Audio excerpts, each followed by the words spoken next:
স্বপ্নের পদ্মা সেতু নির্মাণ প্রকল্পের মেয়াদ শেষ হয়েছে ৩০ জুন। এই উপলক্ষে মুন্সিগঞ্জের বামা প্রান্তে সমাপনী অনুষ্ঠান ও সুধী সমাবেশ হচ্ছে বিকেলে। এই আয়োজনে যোগ দেবেন প্রধানমন্ত্রী শেখ হাসিনা। রাজনীতিবিদ, কূটনীতিক, আমলাসহ বিভিন্ন শ্রেণী পেশার ১৫০০ অতিথি যোগ দিচ্ছেন সুধী সমাবেশে। এরই মধ্যে সমাবেশের সার্বিক প্রস্তুতি শেষ হয়েছে বলে জানিয়েছে জেলা প্রশাসন। মাওয়ায় অনুষ্ঠান স্থল সহ আশেপাশের এলাকায় নেওয়া হয়েছে নিশ্ছিদ্র নিরাপত্তা। পদ্মা সেতু প্রকল্পের সমাপনী উপলক্ষে সুধী সমাবেশের আয়োজন করেছে সেতু বিভাগ। মুন্সিগঞ্জের লৌহজঙ্গে পদ্মা সেতুর মাওয়া প্রান্তে এই সমাবেশ হবে। প্রধান অতিথি থাকবেন প্রধানমন্ত্রী শেখ হাসিনা।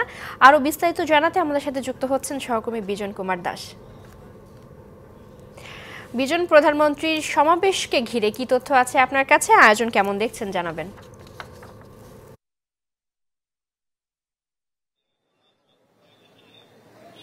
দেখুন, সমাবেশ স্থলটিতে ঘিরে নিরাপত্তা ব্যবস্থা যেমন রয়েছে, তেমনি সাজ একটা উৎসবমুখর পরিবেশ আমরা দেখছি।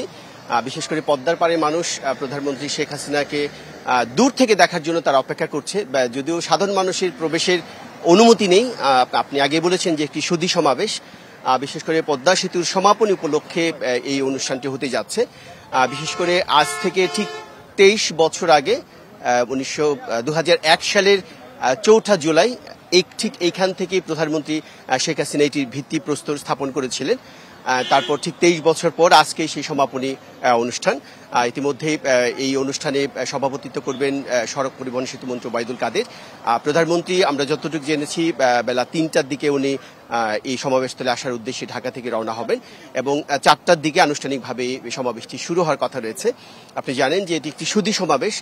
এখানে বিশেষ করে সরকারের উচ্চ পর্যায়ে মন্ত্রী যারা আছেন, সচিব যারা আছেন, আমলা যাদেরকে বলা হয়, এবং বিশিষ্ট অতিথিবৃন্দ, বিশিষ্ট সাংবাদিকবৃন্দ, তারা এখানে উপস্থিত হবেন। প্রায় ১৫০০-এর মতো অতিথিরা এখানে আসবেন।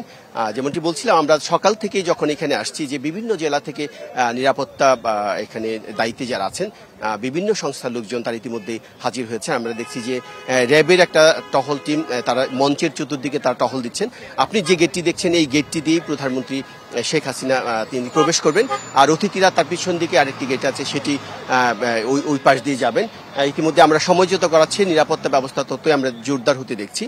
বিশেষ করে যেহেতু ৪টায় অনুষ্ঠানটি হবে, তো ২টার পরের দিকে অতিথিরা ইতিমধ্যেই সমাবেশস্থলে প্রবেশ করতে শুরু করবেন। এখনো পর্যন্ত সেই অতিথিদের ঢোকার এখনো অনুমতি হয়নি। তো যেমনটি বলছিলাম যে প্রধানমন্ত্রী এই অনুষ্ঠান শেষ করে তিনি গোপালগঞ্জে টঙ্গিপাড়ায় যাবেন।